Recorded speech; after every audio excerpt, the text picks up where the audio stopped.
بسم الله الرحمن الرحيم. ياسين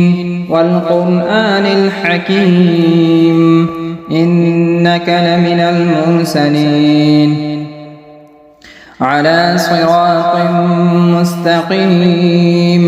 تنزيل العزيز الرحيم لتنذر قوما ما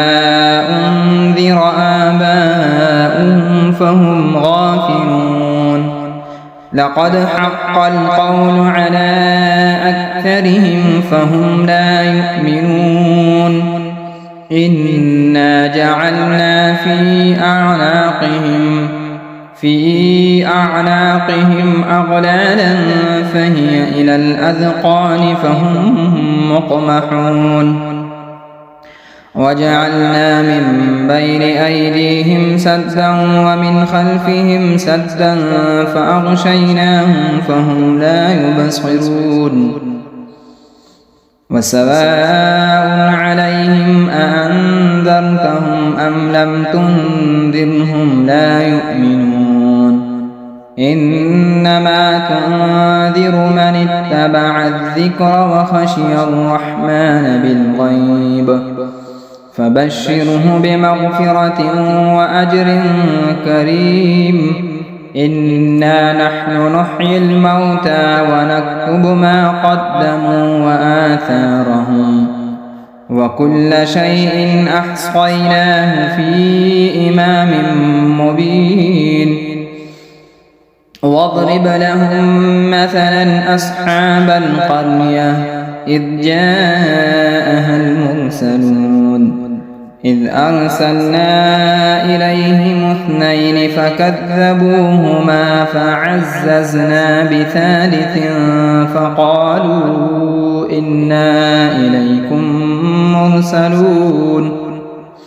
قالوا ما أنتم إلا بشر مثلنا وما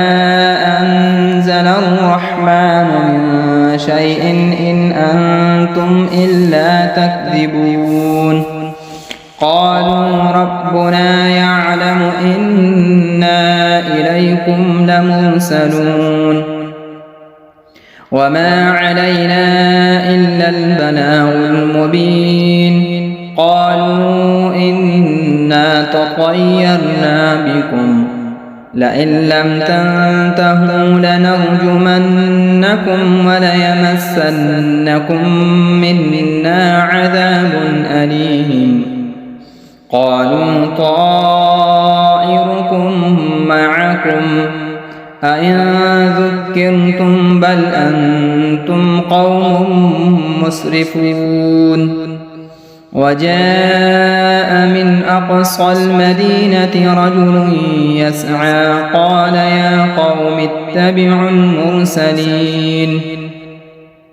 اتبعوا من لا يسألكم أجرا وهم مهتدون وما لي لا أعبد الذي فطرني وإليه ترجعون أأتخذ من دونه آلهة إن يردني الرحمن بضر لا تغن عني شفاعتهم شيئا ولا ينقذون إني إذا لفي ضلال مبين إني آمنت بربكم فاسمعون قيل ادخل الجنة قال يا ليت قومي يعلمون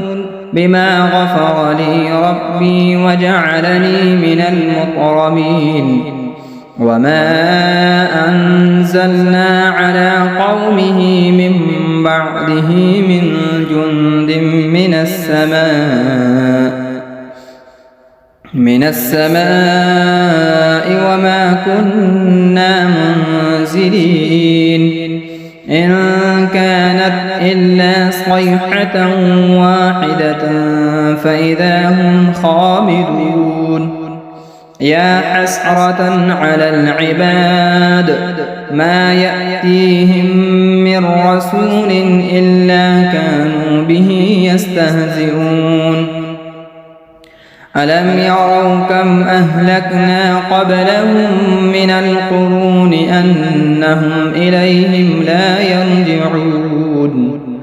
وإن كل لما جميع لدينا محضرون وآية لهم الأرض الميتة أحييناها وأخرجنا منها حبا فمنه يأكلون وجعلنا فيها جنات من نخيل وأعناب وفجرنا فيها من العيون ليأكلوا من ثمره وما عملته أيديهم أفلا يشكرون سبحان الذي خلق الأزواج كلها مما تنبت الأرض ومن أنفسهم ومما لا يعلمون وآية لهم الليل نسلخ منه النهار فإذا هم مظلمون والشمس تجري لمستقر لها ذلك تقدير العزيز العليم والقمر قدرناه منازل حتى عاد كالعرجون القديم لا الشمس ينبغي لها أن تدرك القمر ولا الليل سابق النهار وكل في فلك يسبحون وآية لهم أنا حملنا ذريتهم في الفلك المشحون وخلقنا لهم من مثله ما يركبون وإن نشأ نغرقهم فلا صريخ لهم ولا هم ينقذون إلا رحمة منا ومتاعا إلى حين وإذا قيل لهم اتقوا ما بين أيديكم وما خلفكم لعلكم ترحمون وما تأتيهم من آية من آيات ربهم إلا كانوا عنها معرضين وإذا قيل لهم أنفقوا مما رزقكم الله قال الذين كفروا للذين آمنوا أنطعم من لو يشاء الله أطعمه إن أنتم إلا في ضلال مبين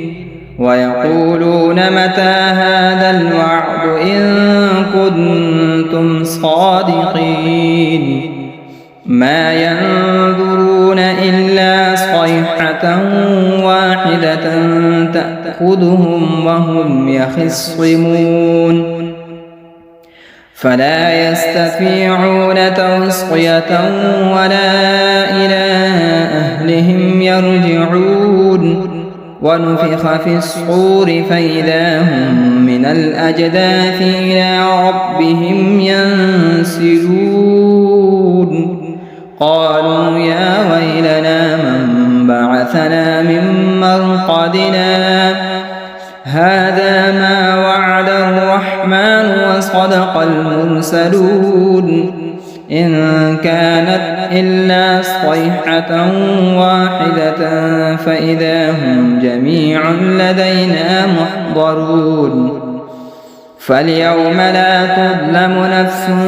شيئا ولا تجزون إلا ما كنتم تعملون إن أصحاب الجنة اليوم في شغل فاكهون هم وأزواجهم في ظلال على الأرائك الأرائك متكئون لهم فيها فاكهة ولهم ما يدعون سلام قولا من رب رحيم وامتازوا اليوم أيها المجرمون ألم أعهد إليكم يا بني آدم ألا تعبدوا الشيطان إنه لكم عدو مبين وأن اعبدوني هذا صراط مستقيم ولقد أضل منكم جبلا كثيرا أفلم تكونوا تعقلون هذه جهنم التي كنتم توعدون اصلوها اليوم بما كنتم تكفرون اليوم نختم على أفواههم وتكلمنا أيديهم وتشهد أرجلهم بما كانوا يكسبون ولو نشاء لطمسنا على أعينهم فاستبقوا الصراط فأنى يبصرون ولو نشاء لمسخناهم على مكانتهم فما استطاعوا مضيا ولا يرجعون ومن نعمره ننكسه في الخلق أفلا يعقلون وما علمناه الشعر وما ينبغي له إن هو إلا ذكر وقرآن مبين لينذر من كان حيا ويحق القول على الكافرين أولم يروا أنا خلقنا لهم مما عملت أيدينا أنعاما فهم لها مالكون وذللناها لهم فمنها ركوبهم ومنها يأكلون ولهم فيها منافع ومشارب أفلا يشكرون واتخذوا من دون الله آلهة لعلهم ينصرون لا يستطيعون نصرهم وهم لهم جند محضرون فلا يحزنك قولهم إنا نعلم ما يسرون وما يعلنون أولم ير الإنسان أنا خلقناه من نطفة فإذا هو خصيم مبين وضرب لنا مثلا ونسي خلقه قال من يحيي العظام وهي رميم قل يحييها الذي أنشأها أول مرة وهو بكل خلق عليم الذي جعل لكم من الشجر الأخضر نارا فإذا أنتم منه توقدون أوليس الذي خلق السماوات والأرض بقادر على أن يخلق مثلهم بلى وهو الخلاق العليم إنما أمره إذا أراد شيئا أن يقول له كن فيكون فسبحان الذي بيده ملكوت كل شيء وإليه ترجعون بسم الله الرحمن الرحيم الرحمن علم القرآن خلق الإنسان علمه البيان الشمس والقمر بحسبان والنجم والشجر يسجدان والسماء رفعها ووضع الميزان ألا تطغوا في الميزان وأقيموا الوزن بالقسط ولا تخسروا الميزان والأرض وضعها للأنام فيها فاكهة والنخل ذات الأكمام والحب ذو العصف والريحان فبأي آلاء ربكما تكذبان خلق الإنسان من صلصال كالفخار وخلق الجان من مارج من نار فبأي آلاء ربكما تكذبان رب المشرقين ورب المغربين فبأي آلاء ربكما تكذبان مرج البحرين يلتقيان بينهما برزخ لا يبغيان فبأي آلاء ربكما تكذبان يخرج منهما اللؤلؤ والمرجان فبأي آلاء ربكما تكذبان وله الجوار المنشآت في البحر كالأعلام فبأي آلاء ربكما تكذبان كل من عليها فان ويبقى وجه ربك ذو الجلال والإكرام فبأي آلاء ربكما تكذبان يسأله من في السماوات والأرض كل يوم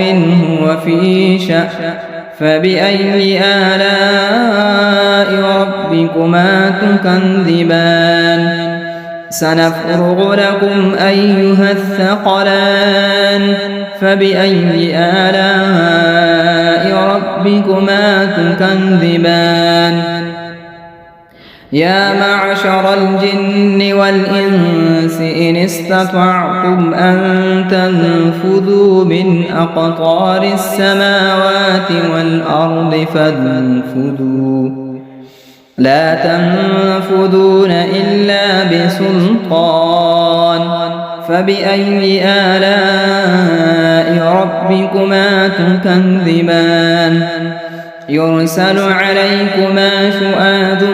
من نار ونحاس فلا تنتصران فبأي آلاء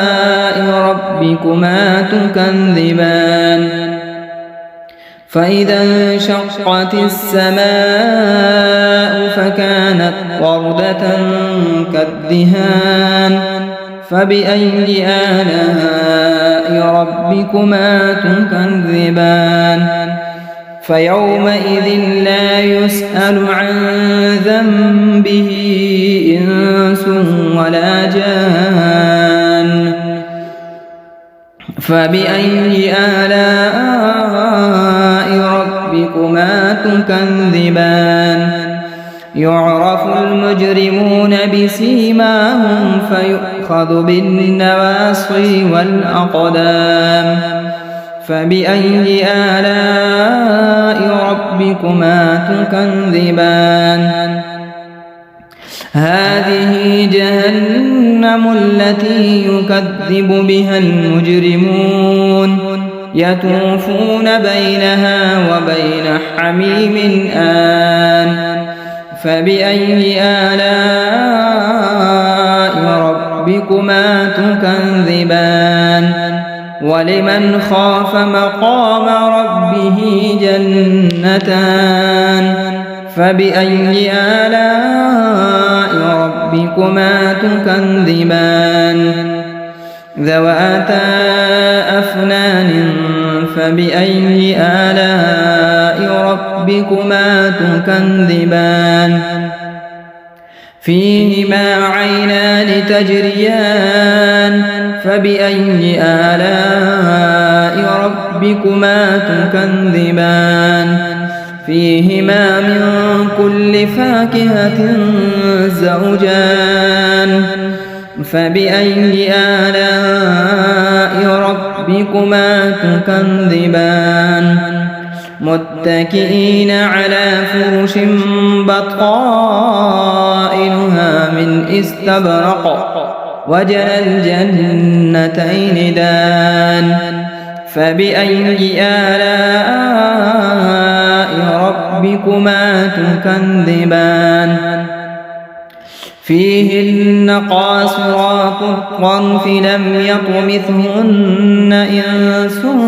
قبلهم ولا جان فبأي آلاء ربكما تكذبان كأنهن الياقوت والمرجان فبأي آلاء ربكما تكذبان هل جزاء الإحسان إلا الإحسان فبأي آلاء ربكما تكذبان ومن دونهما جنتان فبأي آلاء ربكما تكذبان مدهامتان فبأي آلاء ربكما تكذبان فيهما عينان نضاختان فبأي آلاء ربكما تكذبان فيهما فاكهة ونخل ورمان فبأي آلاء ربكما تكذبان فيهن خيرات حسان فبأي آلاء ربكما تكذبان حور مقصورات في الخيام فبأي آلاء ربكما تكذبان لم يطمثهن إنس قبلهم ولا جان فبأي آلاء ربكما تكذبان متكئين على رفرف خضر وعبقري حسان فبأي آلاء ربكما تكذبان تبارك اسم ربك ذي الجلال والإكرام بسم الله الرحمن الرحيم إذا وقعت الواقعة ليس لوقعتها كاذبة خافضة رافعة إذا رجت الأرض رجا وبست الجبال بسا فكانت هباء منبثا وكنتم أزواجا ثلاثا فأصحاب الميمنة ما أصحاب الميمنة وأصحاب المشأمة ما أصحاب المشأمة والسابقون السابقون أولئك المقربون في جنات النعيم ثلة من الأولين وقليل من الآخرين على سرر موضونة متكئين عليها متقابلين يطوف عليهم ولدان مخلدون بأكواب وأباريق وكأس من معين لا يصدعون عنها ولا ينزفون وفاكهة مما يتخيرون ولحم طير مما يشتهون وحور عين كأمثال اللؤلؤ المكنون جزاء بما كانوا يعملون لا يسمعون فيها لغوا ولا تأثيما إلا قيلا سلاما سلاما وأصحاب اليمين ما أصحاب اليمين في سدر مخضود وطلح منضود وظل ممدود وماء مسكوب وفاكهة كثيرة لا مقطوعة ولا ممنوعة وفرش مرفوعة إنا أنشأناهن إن شاء فجعلناهن أبكارا عربا أترابا لأصحاب اليمين ثلة من الأولين وثلة من الآخرين وأصحاب الشمال ما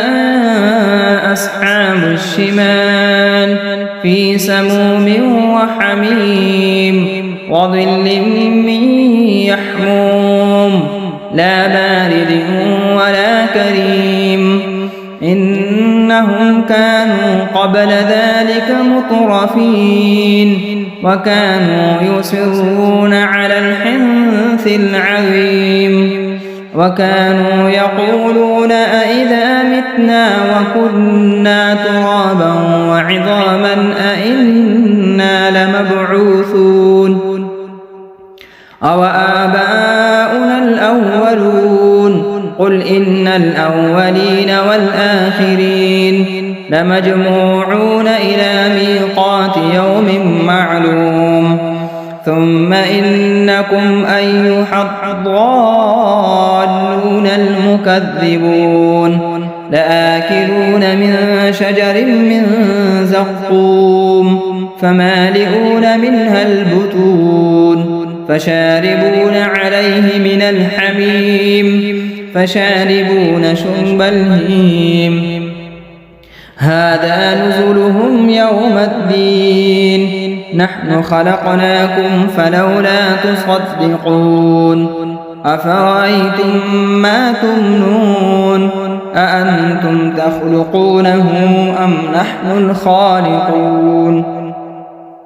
نحن قدرنا بينكم الموت وما نحن بمسبوقين على أن نبدل أمثالكم وننشئكم فيما لا تعلمون ولقد علمتم النشأة الأولى فلولا تذكرون أفرأيتم ما تحرثون أأنتم تزرعونه أم نحن الزارعون لو نشاء لجعلناه حطاما فظلتم تفكهون إنا لمغرمون بل نحن محرومون أفرأيتم الماء الذي تشربون أأنتم أنزلتموه من المزن أم نحن المنزلون لو نشاء جعلناه أجاجا فلولا تشكرون أفرأيتم النار التي تورون أأنتم أنشأتم شجرتها أم نحن المنشئون نحن جعلناها تذكرة ومتاعا للمقوين فسبح باسم ربك العظيم فلا أقسم بمواقع النجوم وإنه لقسم لو تعلمون عظيم إنه لقرآن كريم في كتاب مكنون لا يمسه إلا المطهرون تنزيل من رب العالمين أفبهذا الحديث أنتم مدهنون وتجعلون رزقكم أنكم تكذبون فلولا إذا بلغت الحلقوم وأنتم حينئذ تنظرون ونحن أقرب إليه منكم ولكن لا تبصرون فلولا إن كنتم غير مدينين ترجعونها إن كنتم صادقين فأما إن كان من المقربين فروح وريحان وجنة نعيم وأما إن كان من أصحاب اليمين فسلام لك من أصحاب اليمين وأما إن كان من المكذبين الضالين فنزل من حميم وتصلية جحيم إن هذا لهو حق اليقين فسبح باسم ربك العظيم بسم الله الرحمن الرحيم تبارك الذي بيده الملك وهو على كل شيء قدير الذي خلق الموت والحياة ليبلوكم أيكم أحسن عملا وهو العزيز الغفور الذي خلق 7 سماوات طباقا ما ترى في خلق الرحمن من تفاوت فارجع البصر هل ترى من فتور ثم ارجع البصر كرتين ينقلب إليك البصر خاسئا وهو حسير ولقد زينا السماء الدنيا بمصابيح وجعلناها رجوما للشياطين وأعتدنا لهم عذاب السعير وللذين كفروا بربهم عذاب جهنم وبئس المصير إذا ألقوا فيها سمعوا لها شهيقا وهي تفور تكاد تميز من الغيظ كلما ألقي فيها فوج سألهم خزنتها ألم يأتكم نذير قالوا بلى قد جاءنا نذير فكذبنا وقلنا ما نزل الله من شيء إن أنتم إلا في ضلال كبير وقالوا لو كنا نسمع أو نعقل ما كنا في أصحاب السعير فاعترفوا بذنبهم فسحقا لأصحاب السعير إن الذين يخشون ربهم بالغيب لهم مغفرة وأجر كبير وأسروا قولكم أو اجهروا به إنه عليم بذات الصدور ألا يعلم من خلق وهو اللطيف الخبير هو الذي جعل لكم الأرض ذلولا فامشوا في مناكبها وكلوا من رزقه وإليه النشور أأمنتم من في السماء أن يخسف بكم الأرض فإذا هي تمور أم أمنتم من في السماء أن يرسل عليكم حاصبا فستعلمون كيف نذير ولقد كذب الذين من قبلهم فكيف كان نكير أولم يروا إلى الطير فوقهم صافات ويقبض ما يمسكهن إلا الرحمن إنه بكل شيء بصير أمن هذا الذي هو جند لكم ينصركم من دون الرحمن إن الكافرون إلا في غرور أمن هذا الذي يرزقكم إن أمسك رزقه بل لجوا في عتو ونفور أفمن يمشي مكبا على وجهه أهدى أمن يمشي سويا على صراط مستقيم قل هو الذي أنشأكم وجعل لكم السمع والأبصار والأفئدة قليلا ما تشكرون قل هو الذي ذرأكم في الأرض وإليه تحشرون ويقولون متى هذا الوعد إن كنتم صادقين قل إنما العلم عند الله